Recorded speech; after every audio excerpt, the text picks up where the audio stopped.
करोड़ों का ससुराल। सचिन ने ऐसा आलीशान घर पहले कभी नहीं देखा था। ये घर किसी महल से कम नहीं। इतने सारे नौकर, चाकर, लग्जरी और महंगे शोपीस, बड़ी बड़ी गाड़ियां। सचिन ये सारी चीजें हैरानी से देख ही रहा था कि अचानक उसे प्रतिमा ने आवाज दी। सचिन जी, कैसा लगा आपको हमारा घर? प्रतिमा, तुम्हारा घर तो बहुत बड़ा और बहुत सुंदर है, बिल्कुल महलों जैसा। और तुम इस महल की राजकुमारी हो। सचिन, आपकी इन्हीं प्यारी प्यारी बातों ने ही तो मुझे आपका बना दिया है।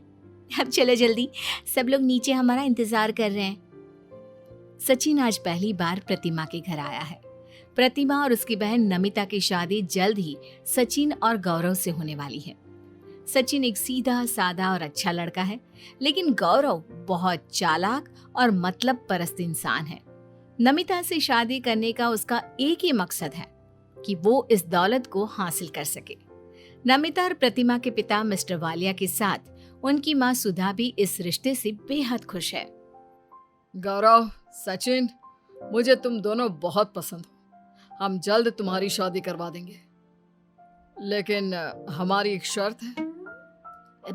कैसी शर्त अंकल जी? एक शर्त तो यही है कि तुम मुझे अंकल नहीं बुलाओगे।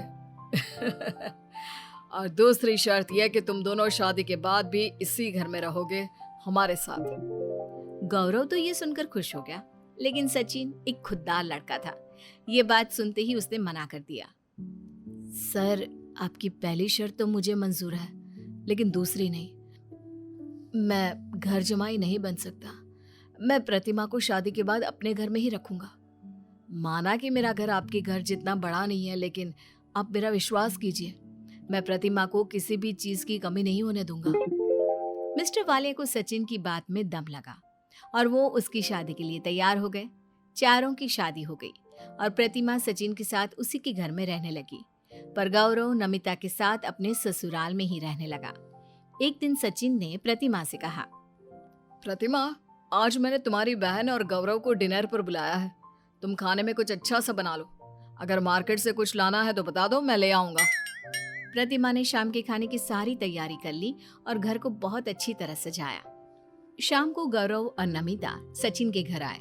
सभी एक साथ बैठकर खाना खा रहे थे कि तभी नमिता कहती है, अरे वाह प्रतिमा, खाना तो बहुत टेस्टी है। कहाँ से मंगवाया?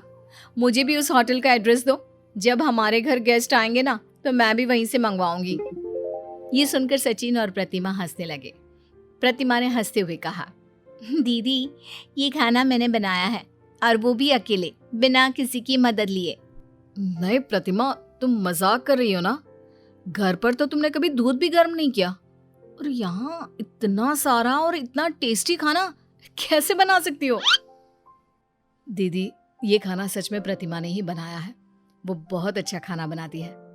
मुझे हैरानी है कि आपने पहले कभी इसके हाथ का बना खाना क्यों नहीं खाया। सचिन, तुम घर का काम प्रतिमा से क्यों कराते हो? कोई मेड ही रख लो ना। दीदी, इसमें सचिन की कोई गलती नहीं। ये तो बहुत कहते हैं मेड रखने के लिए, लेकिन मैं ही मना कर देती हूँ। वैसे एक मेड आती है जो घर की साफ सफाई और बर्तन धोकर चली जाती है।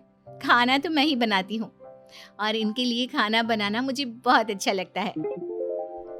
सचिन, प्रतिमा चाहे जितना भी मना करे, लेकिन तुम्हें उसकी बात नहीं सुननी चाहिए। तुम्हें पता है ना वो कितने बड़े घर की बेटी है।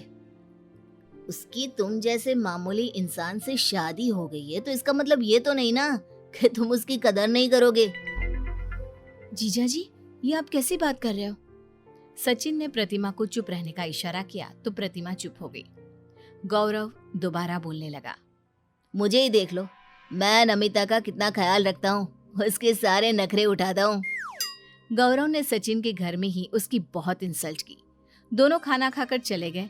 उनके जाने के बाद प्रतिमा गुस्से में बोली, सचिन, आपने मुझे चुप क्यों करा दिया? जीजा का कोई हक नहीं बनता कि वो आपका मजाक उड़ाए।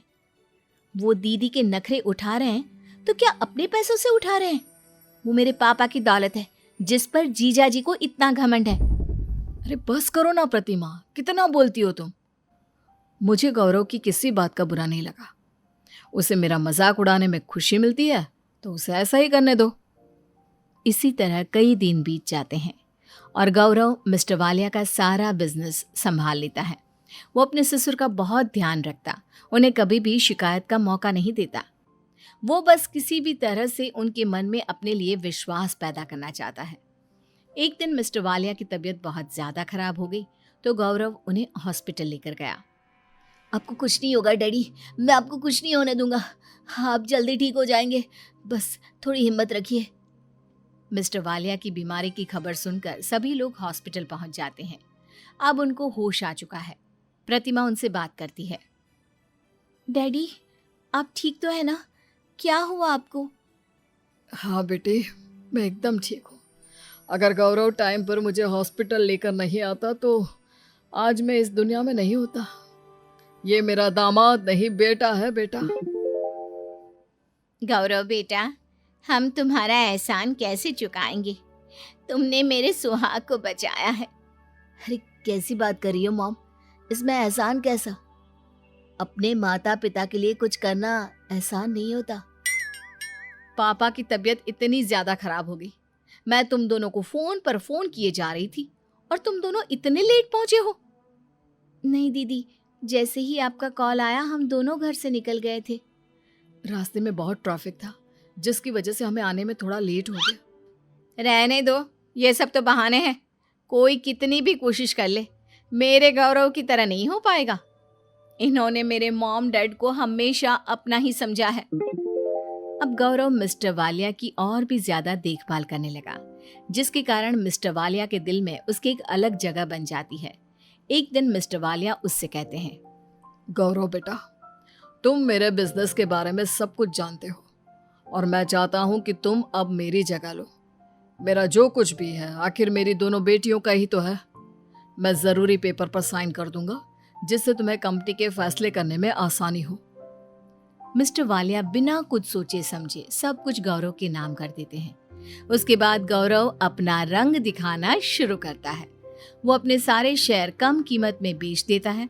जब ये बात मिस्टर वालिया को पता चलती है तो गौरव बेटा, ये तुमने क्या किया? हमारे सारे शेयर बेच दिए, वो भी इतनी कम कीमतों पर। तुमने ऐसा क्यों किया? इससे तो हमें बहुत नुकसान होगा। मुझे कंपनी के लिए जो बेहतर लगा वो मैंने किया। आप कौन होते हैं मुझसे ये सब पूछने वाले? क्या कहा तुमने? मैं कौन हूँ? मैं इस कंपनी का मालिक हूँ। शायद तुम भूल गए हो ये बात। आप ही सब भूल गए ससुर जी। कुछ ही दिन पहले आपने अपना सब कुछ मेरे नाम किया है। अब आप यहाँ से खुद जाएंगे या मैं गार्ड को बुलाऊं? वो इज्जत के साथ आपको घर तक छोड़ आएंगे। मुझे पता नहीं था गौरव कि तुम इतने शातिर निकलोगे। मुझे अफसोस है कि मैंने तुम जैसे इंसान पर भरोसा किया और तुम्हें अपना दामाद बनाया। गौरव से इतनी कड़वी बात सुनने के बाद मिस्टर वालिया अपने घर चले जाते हैं। वो सारी बात अपनी बेटी और पत्नी को बताते हैं। नमिता को अपने पिता की बातों पर विश्वास ही नहीं होता। जब शाम को गौरव घर आता है तो नमिता उससे बात करती है। गौरव, ये बात सच है कि आपने डैडी से बदसलूकी की है? हाँ की है। अगर वो मेरे मामले में कुछ बोलेंगे ना तो आगे भी इसी तरह से पेश आऊंगा। लेकिन तुम्हें इतना बुरा क्यों लग रहा है? मुझे बुरा क्यों नहीं लगेगा? आखिर वो मेरे पिता हैं और आपने उनके साथ इतना बड़ा धोखा क्यों किया?